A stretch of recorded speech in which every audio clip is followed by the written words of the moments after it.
It is such an extraordinary privilege to have this job. And look, there are times where you get tired. There are times where you're frustrated. That you wonder why you did this? Absolutely.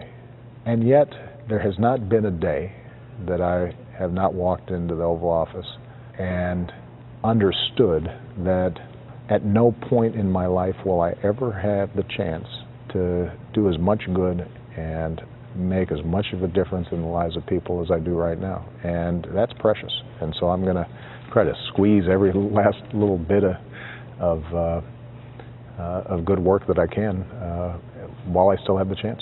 If you're looking for the world's best cars and the workers who make those cars, you need to be in Detroit, Michigan. The president's visit to Detroit, where he toured the North American International Auto Show this past week, came exactly a year to the day before his successor, whoever he or she may be, will move into the White House, and the Obamas will move out. So they sell you on one of these things, or? I tell you what, this is a spiffy car. The president seems especially conscious of that calendar. He joked that the reason he came here was to browse for a new car. After all, he'll soon have to say goodbye to the one he's been using, which is a far cry, by the way, from any car, let alone the one he used to drive. Do you remember the first car you had? What did you have? The first car I drove was my grandfather's Granada, which was not a shining moment for Detroit. It was not a great car. Not a great date car either. It was not cool. I had to compensate in my coolness, given the fact that I was picking girls up in the Granada.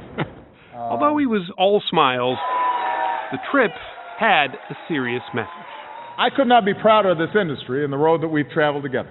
Mr. Obama has been struggling to communicate his successes heading into his last year in office, and the U.S. auto industry is one example. Both GM and Chrysler had record sales last year. A resurgence, Mr. Obama says, was the result of the government bailout during the first year of his administration. We cannot and must not, and we will not, let our auto industry simply vanish. It wasn't a popular idea. Critics thought the new president was overreaching, even cocky. But in hindsight, he says, that's just what the economic crisis demanded.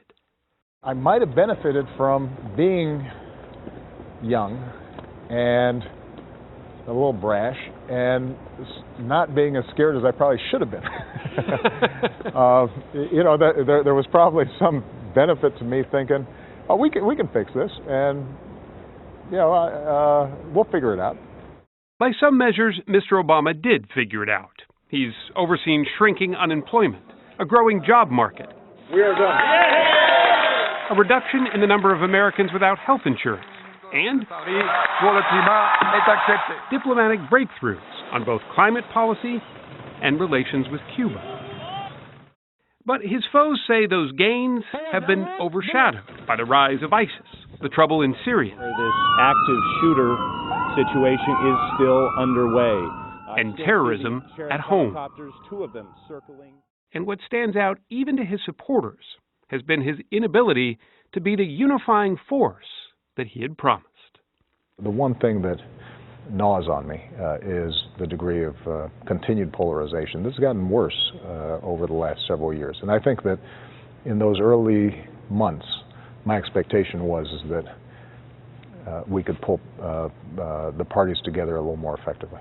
Do you wish, in hindsight, that maybe campaigning on that notion of changing the tone in Washington, do you wish you hadn't campaigned as hard on that promise? Well, here's the thing. That's what the American people believe.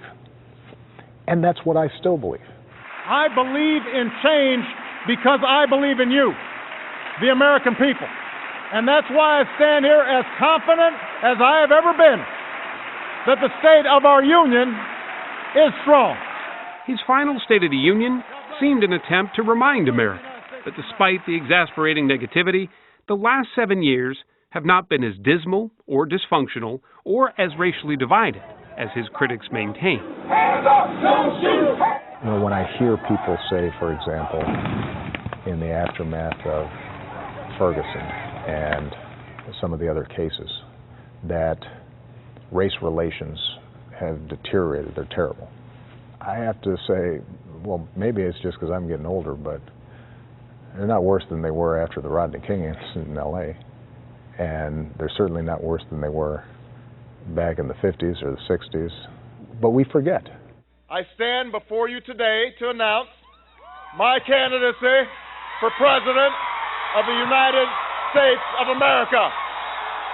When he started his campaign for president, he was known less for his term in the Senate and more for a single speech that he gave at the 2004 Democratic National Convention. There is not a liberal America and a conservative America. There is the United States of America.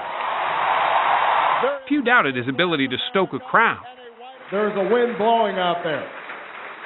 In Iowa, the crowds started small.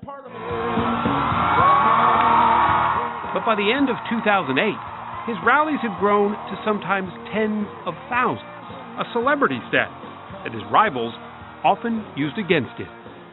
His staff were mostly 20-somethings, many of whom remain by his side today, a ride that for them, too, is about to come to an end.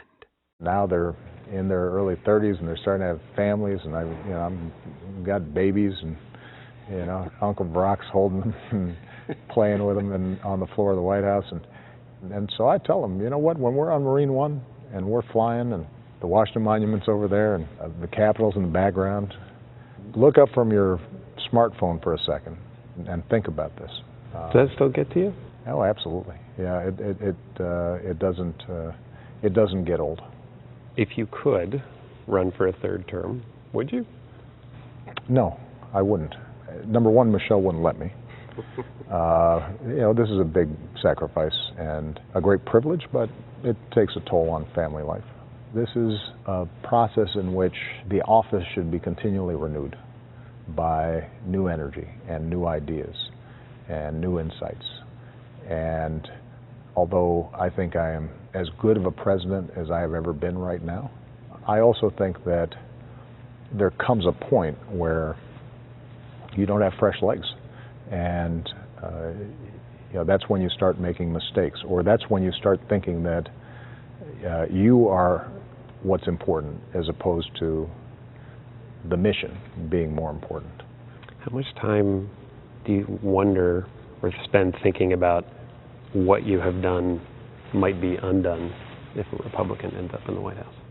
Well, you think about that. But what you discover when you're president is that the institutions and programs and things that you have put in place and built, if you've done a good job and you've done them sensibly, in some cases may need tinkering with, can be improved. But if they're good things, they're harder to undo than you think.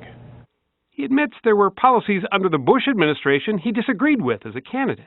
But once he viewed them from inside the Oval Office himself, he changed his mind. There are a bunch of things that we do to fight terrorism that before I was president I might have questioned, that when I look at it really carefully, I say, on balance, this is something that we need to do to keep us safe. There is a lot he'll miss about the job. Air Force One, for example, isn't too shabby. But what he won't miss is what he calls the bubble of the office. Do you, when you're out at stuff like this, can you really enjoy it, or is it always, because everything that you're at always becomes, obviously, a scene. It's an event, it's a scene. Right. Look, the bubble is the hardest thing about the presidency, and I don't think anybody with sense ever gets used to it. It's the thing that makes me happiest about my tenure coming to an end. Where the Obamas will live and what they may do post-White House are all matters of great speculation. Fired up! Ready to go! But for now, the senator who campaigned on being fired up and ready to go is now ready to see if history will be kind or not. And when I turn over the keys to the next occupant, one thing I'm confident about, and maybe why I don't feel obliged to yearn for a third term, is I'm very confident I'll be able to say that things are a lot better now than they were when I came into office. And, that's a pretty good 8 years worth of work.